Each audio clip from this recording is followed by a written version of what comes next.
The truth about Atlantis is that it was not mythological or supernatural at all.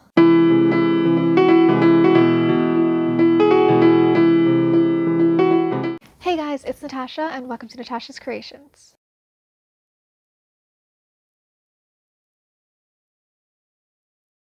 So I finally sat down and read Plato's account of Atlantis in Timaeus and Critias. Be prepared to be extremely disappointed. There's nothing magical about it. Atlantis is literally just a wealthy island nation that tried to build a little empire for itself and failed. And then their island got wiped away by some natural disasters. That's it. It could literally be any ancient civilization in that area at that time. So I really just don't know where all of the new age, supernatural, mythical aspects of Atlantis came from. They did not have advanced technology, they were not godlike. So in Plato's first account of Atlantis, he tells the story of this guy named Solon, and he is a well-known Athenian who's really into history, and he travels to Egypt to learn more about Mediterranean history. And he's talking to this Egyptian priest about history and genealogy. And the priest basically laughs in his face, like how an old guy would laugh at a teenager for saying that the 1980s were a long time ago. And the priest is basically like, oh, you Greeks, you're such a young nation, you're not old, you don't have history. And I say Greeks for narrative's sake, but there wasn't a Greek nation at the time. I think it's mostly referring to the Athenians. So then he's like, and every time you try to write down your history, your records get destroyed, so you're just always starting over again, and you're never going to be an old nation, you're always going to be young. And it was just really weird. And so then he takes Solon aside and is like, look at this papyrus. It has your own history on it. I bet you didn't know the story of your own people. I bet you had no idea about this amazing feat of the ancient Athenians. And so Solon's like, okay, cool. This is awesome. Tell me the story. So the priest tells him the story about how there was this island nation called Atlantis. And they eventually got too big, too powerful. Their people got too populous. So they decided that the island was too small for them. They were going to build an empire around the Mediterranean. And they apparently did really well for themselves until they got to the area known as Athens.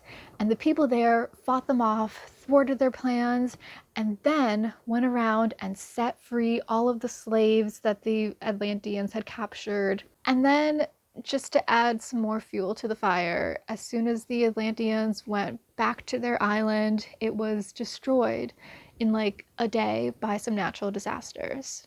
So then we get to Timaeus. And in this story, Plato talks about how he heard the story of Atlantis from some 90-year-old guy when he was 10 years old. So, he says that these stories have been translated and that it's been a really long time, so he might get some details wrong. But for all the disclaimers that he puts in this story, he adds a ton of unnecessary detail. He's very obsessed with the measurements of the buildings and the land and all of the geography and the people and their cultures and all these details. And so in his story, the Atlanteans were, again, just a wealthy island nation. They started out really humbly, and they were very into law and ethics and morals, just, really good people at first. But they had this bustling seaport marketplace. They were very good at trading and agriculture and mining and everything that would make them rich, and they got really wealthy. And the power went to their heads, and they tried to start an empire, and again, were thwarted by the Atlanteans. So my childhood dreams of the magic of Atlantis were crushed when I read this story.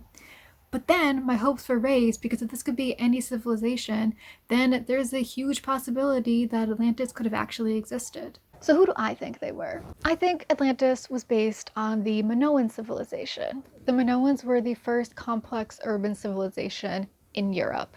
So they were pretty advanced for their time, and they did have a bustling seaport city. They were huge traders. They were also really good at agriculture and, mining and metalwork, anything that would make them rich at that time. And they traded a lot with the surrounding nations, including Egypt. They traded a lot with Egypt. So it's possible that the Egyptians were just talking about the Minoans when they talked about Atlantis. Again, that's assuming that the Egyptians even told the Athenians the story.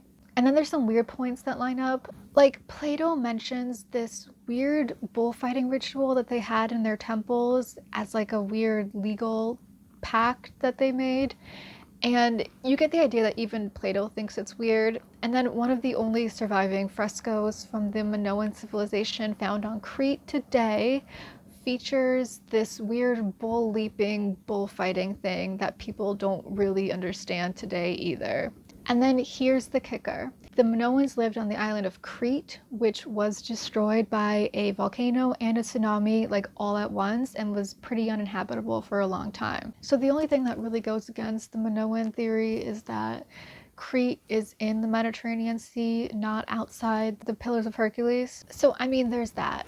There's also the idea that Atlantis might not have actually existed. I don't really see why it couldn't have, because like I said, he's literally just describing any civilization. They could be anybody. It's also possible that Plato did know about the Minoans and that he based his Atlantis story on them. So now that you know the truth about Atlantis, you can make your own decision on whether or not you think it existed or whether it even matters if it did or not. So thank you for watching my video. I hope you learned something and that you possibly enjoyed it. And please subscribe.